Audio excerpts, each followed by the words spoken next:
So now we're going to move into chakra 2. Second chakra is one step up vibrationally. So we have our lowest energy, which is the note of C. Now we're moving up to the note of D. It's the next vibrational level up. The first chakra is very dense and solid matter. The second chakra is our feelings, and literally how our body is able to feel. It's our nervous system. It is how you let the world in to your body. It's located in the pelvis area, which is the area that we have the most amount of feeling. It's in the core of our body, and for instance, the second chakra is all about motion and fluid motion and aliveness. And so if you're going to dance, of course, you're going to want to move your hips, and that allows you to feel the rhythm of the music. If your hips are very stiff and you try to dance without your hips, you have a very difficult time feeling and sensing the rhythm of the music. Well, life is music. The whole universe is music, known as the universe, the one note. Your ability to feel that and flow with that means that your second chakra has to be open and flowing. If you have very tight lower back or tension in that area in your body, it's holding back against your natural ability to flow and be graceful in the moment. So the second chakra is really around your ability to feel and your willingness to feel. So that level of consciousness is your conscious level of willing to feel. And what is it that you're feeling? You're actually feeling the tactile, the touch of the world on your body. So it isn't just feelings like I'm having a feeling. It does create emotions. Feelings do create emotions. Emotions are when a feeling comes up and becomes a thought. But the second chakra isn't about emotions as much as it is just about your ability to feel what's actually touching you, what's actually in the world. So the first chakra is how solid you are and how safe you are with the solid things in the world. The second chakra is actually how you interact with them. It's how you wrestle with the world. It's how you, so relationship and your primary relationship, especially around sensuality and sexuality, and how you literally wrestle with the world is the second chakra. And so the second chakra is where you come into that one-on-one relationship with people and dance. Literally, you dance not just by yourself, but you're dancing with others in the second chakra. And so the second chakra can get wounded around these one-on-one relationships. Any type of physical or sexual or emotional abuse that you take from someone else that you really feel at a deep level can wound the second chakra and make it have a vow that I will never do that again. I will never be a victim again. I will never feel that feeling again. And when you block that set of feelings off, you also have pulled back in the energy into that chakra that allows you to feel the life force flowing through you and the life that you are and what's possible and the wonderful sensations that are possible in your life. So the second chakra also gets wounded around the receiving and the taking in. So when you're a young child, were you nurtured enough? Were you able to take in?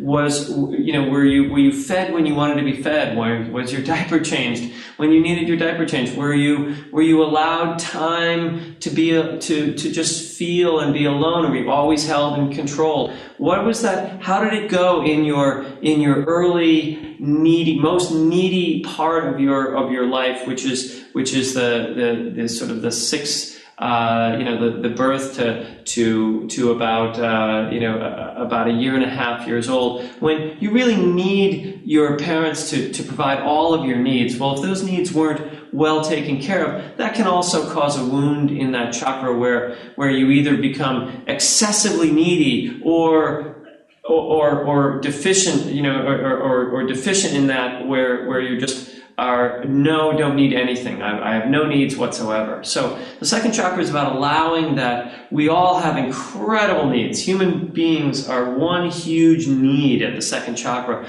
We need joy, we need pleasure, we need fun, we need to exert our will, we need to express our feelings to the world. And often they get expressed as emotions, but emotions, once again, have come up to the mind. And when the mind is in charge of your feelings, they're not real feelings. And so many people are caught in a very tough cycle where they don't really have real feelings based on the present moment.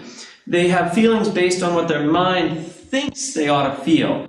And to regain the real life purpose within the second chakra, which is to feel what's really present, what's the universe calling me to right now through my feelings, and then secondarily having a thought about that and what I can do with that, that's the quality of the second chakra and how it's going to call you to your life purpose. The mind just remembers an old feeling, runs it through your nervous system and creates it, and then you feel that, but it's not real. It's not in the present moment. It's not actually what you're wrestling with in your life. And so therefore it cannot guide you in your life. So when you sit back now, just sit back and relax and enjoy that the second chakra bowls.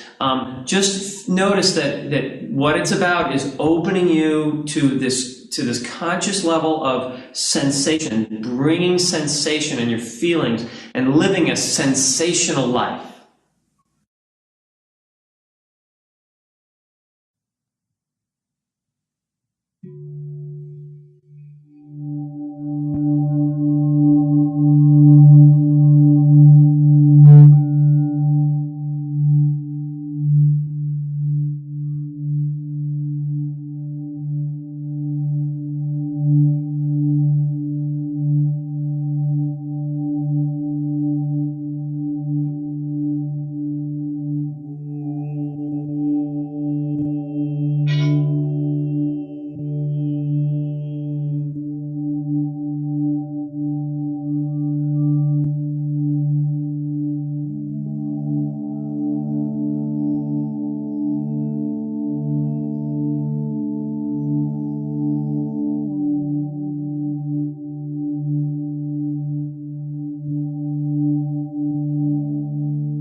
So take a deep breath in and just feel how you're being called to know and experience your second chakra, the second level of awareness, your sensate ability in this life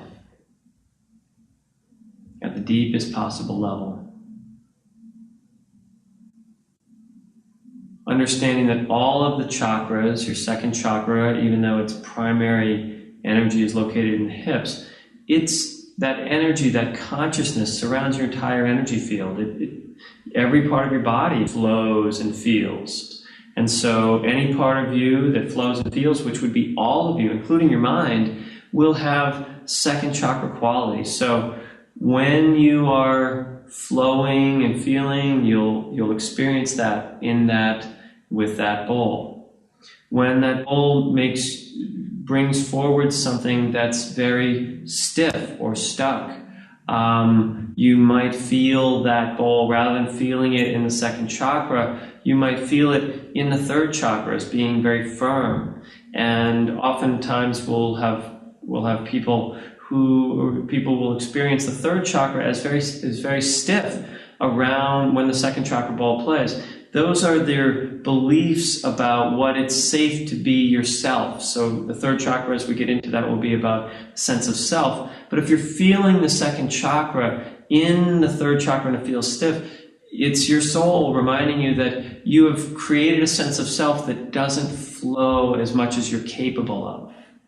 Or you may have had a wonderful experience and often with the second chakra, you'll have a vision of the ocean, or swimming, or being a dolphin, or flowing through water. The second chakra has the water element in it, and when it plays, it will remind you of how fluid you are, and especially if you're someone who has a deep ability to feel, and are being reminded that that's your calling. Being able to feel is one of the most wonderful gifts, feeling your feelings and then expressing those feelings. Because a real feeling is based on the relationship that you're in and what's really in the present moment. So now we're going to be moving on to the third chakra and the sense of self and the vibrant expression of your uniqueness.